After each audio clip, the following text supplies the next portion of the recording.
so that they can ultimately get ahead of the talent emergency. The emergency was then, and now it's in triage. If you haven't addressed the fact that the talent has won, then we have a lot of catching up to do. If you're still working with career ladders instead of career lattice, if you're still thinking that you can buy your talent instead of make your talent, all these different things that come up in human capital management, those strategies.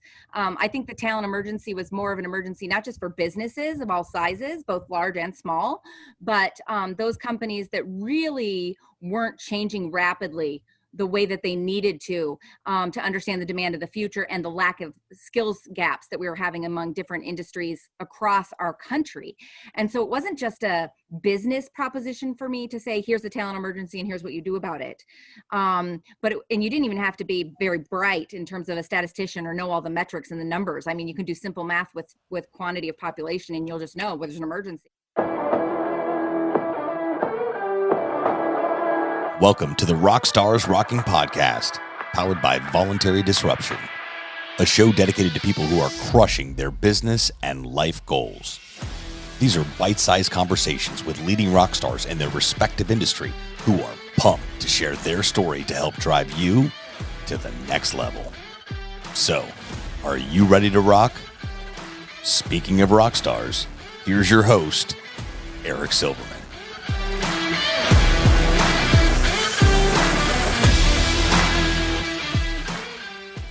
Hey, social friends, welcome back to another episode of #RockstarsRocking. And boy, am I with a rock star today. Everybody, please meet my good friend, Nicole Martin, out of the Chicagoland area. Welcome, Nicole. Thank you, Eric. It's nice to be here with you today. Oh man, it's my pleasure to have you. I'm so glad you took time to come on the show. For those of you that don't know Nicole is the CEO, and let me be clear here, it's not Chief Executive Officer. That's so 1999. She is the Chief Empowerment Officer, and we're going to talk about that in a short while, of HRBoost LLC out of the greater Chicago area. It's an outsourced HR company. We're going to talk about that too. She's also a national speaker and a 5-time best-selling author, including her latest book, The Talent Emergency, which I'm excited to talk about as well. And moreover, guys, Nicole's been featured in Forbes. She's been featured in Fast Company magazine. I mean, geez, I thought I had an interesting resume, but nothing compared to Nicole. So Nicole, let me ask you, let's get this kicked off. And actually, before I even ask you the first question, let me tell everybody how we met, because I think it's just the coolest shit ever. So I'm kind of fan crushing on my good friend, I call him good friend, Bob Berg. Bob Berg is the author of The Go Giver. If you're on video, you'll see his book here, The Go Giver. It's an absolute incredible piece of literary art. I love it. And I was reading it, i.e. listening on Audible, and one of the main characters he talks about is Nicole Martin. He talks about Nicole Martin all the time.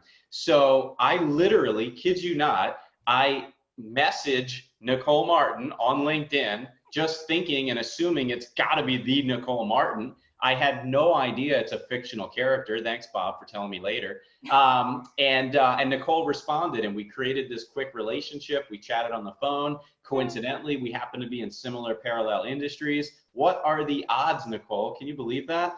Oh, I don't believe in coincidences. It's all good. There you go. There you go. Hey, can you tell me about Chief Empowerment Officer? Why use the word empowerment instead of executive, other than that everybody does the word executive? I think that ultimately I'm somebody who went into business and I didn't mean to build a business. I ultimately was a consultant first. And I think it's a kind of an out-of-body experience when you build a business and it becomes a business. Sure. And that transformative process as you go through that experience as an entrepreneur. And I think that I called myself everything but the CEO, I think, in that trajectory of time. But I finally, when I realized I had people who relied on me for their livelihood and we had sustainable business and I'd taken some big risks, right? You wear some big pants when you really get into business. Then I could look in the mirror and I felt like, yeah, I am kind of the CEO of my business, but I'm certainly not the chief executive. We are a team. I am the empowerment officer. I'd like to think that I empower my team to do what they love through their work, which is something that is our vision, to bring people, including the CEOs we serve, joy through their work. And everybody who comes to work every day, who works for whoever, it should be part of a team, and we all should be empowering one another's gifts and bring joy through our work. And so it really embodied what I'm about. And so I'm proud of the fact that I could find a way to make the C and the E and the O work for me. And that's how I made it work. I love that. And you're so right, a team. And I imagine you're like me. I mean, I try to surround myself with people that are infinitely smarter and wiser and better than me. That's the only way my business grows. And I got to imagine you're exactly the same. Yeah, I actually am humbled by the people who work with me, for me on the HRBoost team. Sure. And I'm really humbled by now that my phone rings from people who want to come and work with the HRBoost team. And I mean, and I'm talking out of state talent and just talent from everywhere. And I just feel like I'm humbled. Right. That they even know HRBoost exists and they want to come join us. You know, it's. Yeah, no, I love that. And congrats on that, because that means you have a great company culture, and culture's I feel like culture is a big buzzword over the last couple of years and now, but I don't think it's, but I still think it's underappreciated. How about you? I'm just excited, and I mean capital excited, that COVID has made culture the forefront of conversation in any leader's mind. And I believe in leadership at all levels. We lead, and everybody leads from wherever they stand, and every business needs that thinking. And they're trying to latch onto it now. And I'm so excited that I'm not talking to just walls where only 10% of executives were like, yeah, culture, get it. 90% were still kind of in the dark ages. And so now it's kind of exciting for me to say, I think every leader I talk to right now will want to talk about, how do I have an intentional culture? How do I create a culture by design? And they'll be intrigued by that conversation. It's not just noise. I love that. Culture by design. Talk about that for a minute. I've never heard anybody say it just like that. Yeah. So I always ask people if culture comes from the top or the bottom. What do you think, Eric? Comes from the top or the bottom of an organization?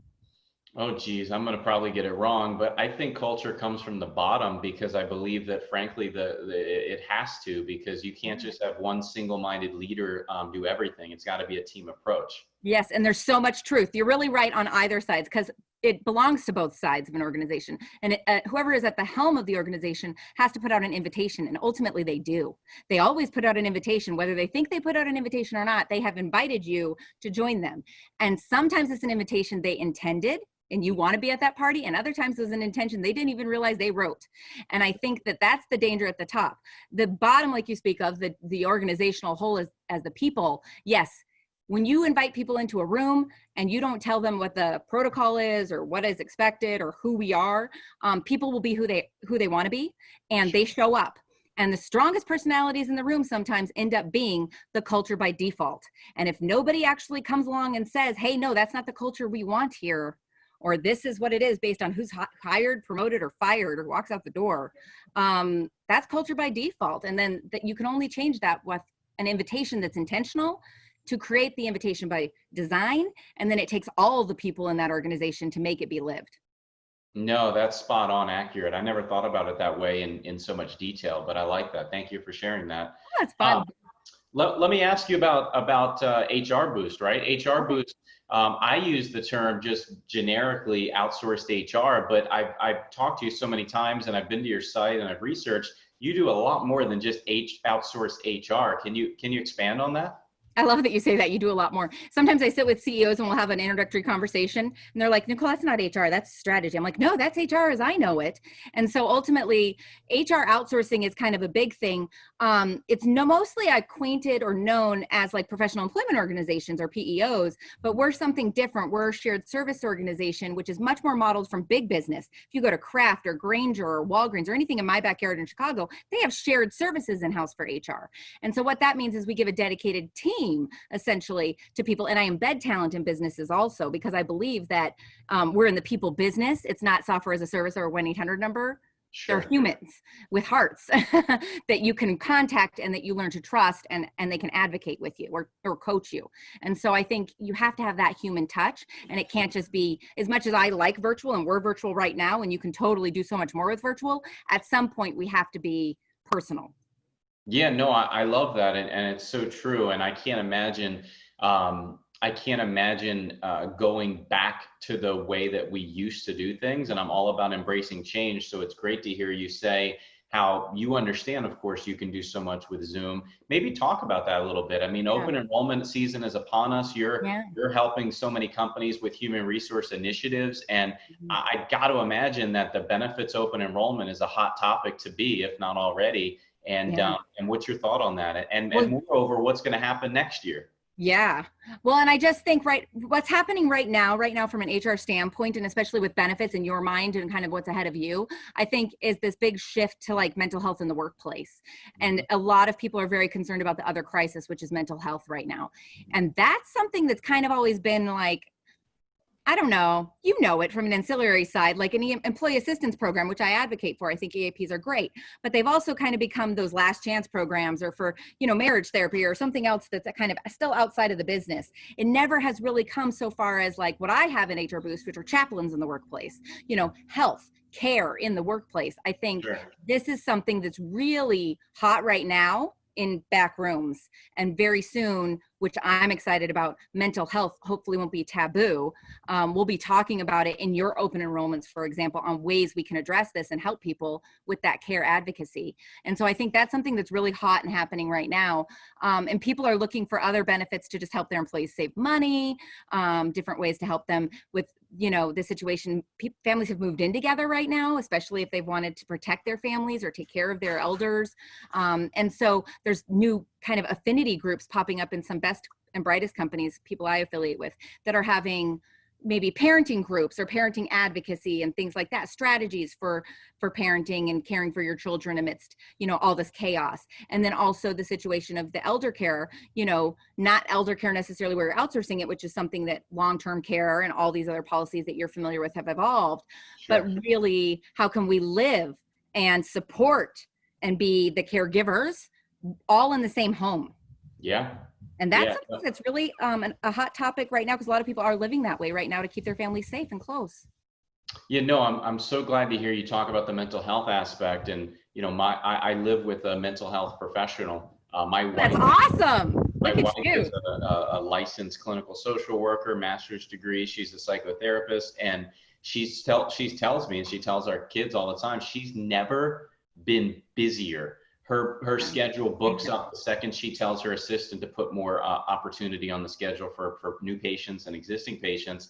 People need that more than ever. And she's turned to virtual, of course, just like everybody. And I don't know all the rules and details, but she was saying how virtual wasn't a thing many months ago, and now all the states have approved it. Like, it's good to see it evolve. And she's actually been more productive than ever. She's seen more patients than ever. She doesn't have to wait in an office and wait for people to drive to her. And I love hearing that. There's no doubt she is busy. I mean, I think that the whole industry of people who serve in that capacity are certainly land-blasted right now. And what we need to do is actually make it much more common conversation in the workplace.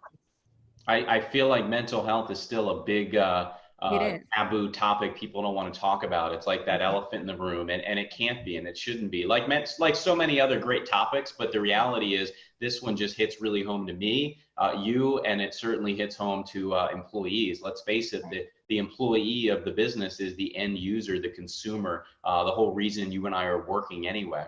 Yeah. So, I think there's a lot of bridging that can happen there. A lot of bridging between the generations. Typically boomers were tight to vest and didn't share things like that. Gen Xers were sort of in the mix on that. We could go either way, but millennials are really open. There's no doubt that millennials will come into the workforce if you have chat rooms or if you have social media or internet chat. They're going to be sharing, hey, I saw my therapist on Thursday, and it's not going to be a big deal. They came up in that open framework. And so it's going to push the envelope in environments where they have that diversity of generational presence. But I think it's good and it's time. I completely agree. Absolutely. Before we, or as we start to wrap up, before we're done, talk to me about the talent emergency. You were telling me how, that's been, of your 5 books, that's your most favorite, and you get inquiries from all over the world. You were telling me about Australia. Messaged you about. I know, it's crazy. It was a passion project. I never thought I'd be an author, and now look, I have a few of those things happening with passion projects, right? We all have them going, Eric. I think this one was truly I wrote that back in 2015, actually. And so it was a bestseller back then. And it's where it sold to the big companies first. I came in, Berkshire Hathaway bought it for their CHRO conference and I spoke there. And, Wow. it traveled, though. I wrote it for the middle market, which is the companies that I serve, so that they can ultimately get ahead of the talent emergency. The emergency was then. And now it's in triage. If you haven't addressed the fact that the talent has won, then we have a lot of catching up to do. If you're still working with career ladders instead of career lattice, if you're still thinking that you can buy your talent instead of make your talent, all these different things that come up in human capital management, those strategies. I think the talent emergency was more of an emergency, not just for businesses of all sizes, both large and small, but those companies that really weren't changing rapidly the way that they needed to understand the demand of the future and the lack of skills gaps that we were having among different industries across our country. And so it wasn't just a business proposition for me to say, here's the talent emergency and here's what you do about it. And you didn't even have to be very bright in terms of a statistician or know all the metrics and the numbers. I mean, you can do simple math with quantity of population and you'll just know whether there's an emergency. And now immigration's not getting fixed anytime soon. So as far as I'm concerned, everybody in the United States has to get on board, and we have to really work collaboratively to solve for this problem expeditiously, like yesterday. Yeah, no, I don't disagree. Hey, so Nicole, how can people reach you? And also tell us, I have a wide national network. I know you focus on the greater Chicagoland area, but how can folks reach you in your market, let alone around the country, if they'd like to try to entertain your skills and your company for any virtual services? Oh, thank you, Eric. Yeah, I'm an open networker. You know that. You reach out to me and I love to connect with people. I think we can all benefit one another. HRBoost is my business, so HRBoost.com. NicoleMartin.live is my books and my speaking that I do. And I literally like to do passion-aligned projects. And one of the ones that called me most recently was from Mason City, Iowa. And I went out and spoke at their United to Serve Leadership Conference, and stuff like that is heart-aligned. Sure. That's great. That's great. And you're on LinkedIn. People can reach you there. Yes. Oh, sure. Absolutely. You can catch me there and on Instant Messenger, right, Eric? It's all good. I cold called you via direct message. So I tell you what, it works. And Nicole's definitely a networker. And it's a small world. I had egg on my face when I thought she was somebody she was not, but it worked out well. So nonetheless. Oh, I just think it's crazy that I could meet people. And I was telling Eric, for everybody else, I actually have people that come up to me now and I mistake me for this person in the Go Giver book. And I think, if only I was that Nicole Martin, but it's definitely brought me some attention that I didn't attend to. So I'll have to send that man a thank you gift. Oh, that's funny. All right. Well, listen, I appreciate you coming on. For everybody here at the RockstarsRocking, #RockstarsRocking podcast. I'm Eric Silverman. That's Nicole Martin. And as always, I don't want you to have a good day. No, I want you to make it a great day. Thanks so much for tuning into this episode of the RockstarsRocking podcast. If you haven't done so already, make sure you're subscribed to the show wherever you consume podcasts. And if you feel so inclined, please leave us a review. 5 stars would totally rock. Until next time, rock stars, keep rocking.